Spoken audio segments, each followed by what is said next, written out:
Ever watched the old Tom and Jerry cartoons? If you have, you'll know why these two characters are still big after all these years. It's fun to watch cat and mouse schemes if they are simply performed by a cat and mouse. In this episode we're going to find out how big these two actually were in the game industry.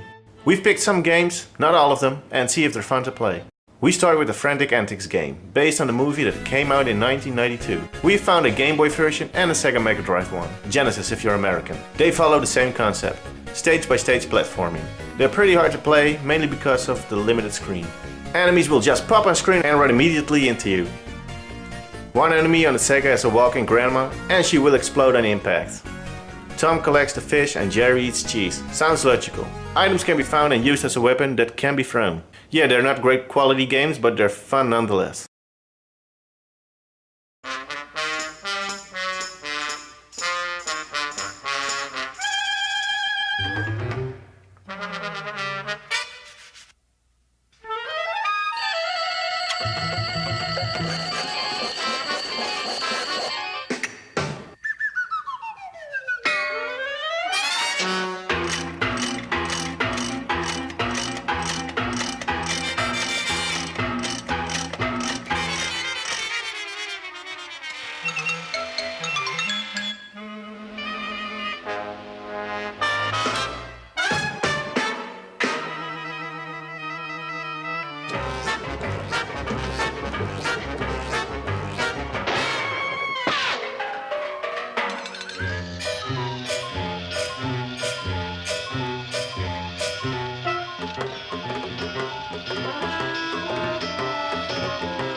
Coming up, Tom and Jerry Catastrophe for MS-DOS. This game is based off one of the episodes called Yankee Doodle Mouse. It's nothing much, you just play some tricks and pranks on Tom. And it's horrible. Very dated, controls are sluggish, art and graphics are reasonable considering it's a MS-DOS game, but let's skip it quick to be safe. Wanna forget about that DOS game? Let's fire up Tom and Jerry for the Nintendo Entertainment System, also known as the NES. Hey, wait, that's what I call a swinging bee. Look at that Jerry with his walk. He owns that place, being all in the zone with his tunes. So, what was I doing again? Tuffy. Oh, wait, that's that little grey mouse, right? He's in trouble? What a way to call that game. Tom and Jerry and Tuffy. It's like calling every Mario title like Super Mario Bros. And Princess. How can a character star in the title if he's the one who was kidnapped? Okay, Zelda, I wasn't asking for your opinion. Well, the game is pretty enjoyable. I even remember some parts from when I played it as a kid. And for the NES, it even looks decent. I've seen worse. You can collect cheese for points and health, and all you do is just make it to the end so you can continue on to the next level. Your weapon of choice can vary from balls to hammers. When you die, they send old Jerry to the heaven as an angel. Pretty clever and fun. And what the hell is that? It looks like some dust gathered there for too long and has grown some legs.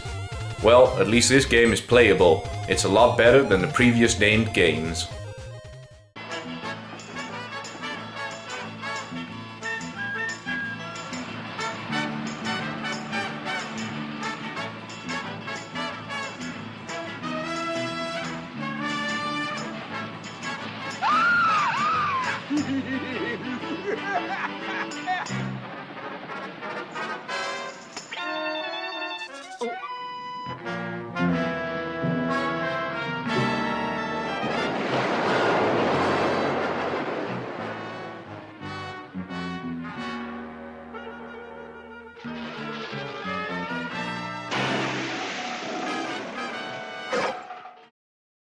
Let's upgrade that sucker.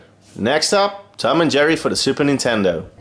Tom and Jerry for the SNES is simply called Tom and Jerry. It's no Super Mario World, but it should do. Man, the platforming is hard. Bugs everywhere. Can't jump on them. All I can do is throw balls. Oh wait, I can also throw them low. Wow, thanks for telling, game. What is it with all the bugs in the game? No, really, like insects. They're everywhere on the first stage. Ah, finally, next stage. Okay. Okay. Frankenstein's monsters and aliens, all the same size as Jerry.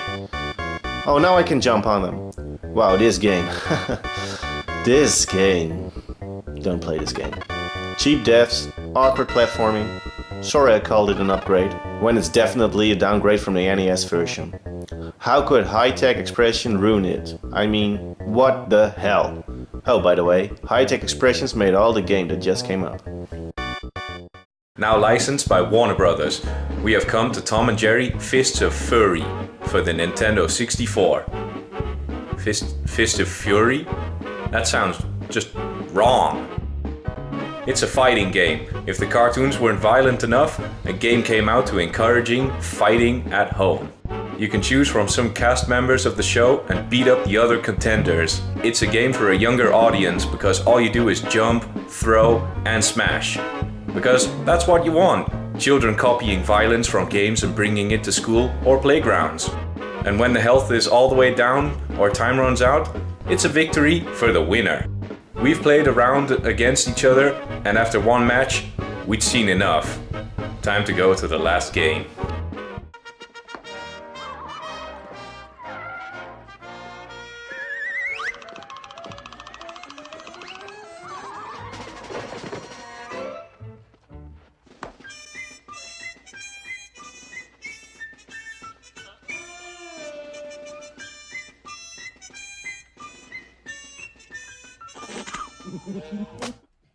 This is Tom and Jerry Colossal Catastrophe. Don't be fooled by the name. It's not a follow-up to the weird one earlier on the MS-DOS. In this game you collect apples that will increase Tom's size and eventually you will crush the whole town. It's all about your final score and trying to beat it over and over. But it's addicting. They should call this game Katamari. Get it? No? Oh, okay. It's a pretty funny game. It plays well, it looks nice. Too bad it's only a one-level browser game. Yeah, look. It's a game you can play on game sites. Ladies and gentlemen, we're at a time and age in which browser games can rule over paid games. This is the proof. Hey everyone, thanks for watching this week's episode. Please like this video if you enjoyed it, so as a feedback we can make more episodes like this one. Subscribe to the channel to stay up to date with our videos. If you've got some spare time, be sure to check out the Facebook page, link can be found in the description. And feel free to comment in the comments section below, so you can let us know what you want to see on the Arcade Athletes. Last week's episode was Volgar the Viking. Click on the last episode to jump straight to that one. And for the top pick, we chose the review of Sonic Colors. Click on the top pick box to load that onto your screen. This was Phil from the Arcade Athletes saying good night until next time.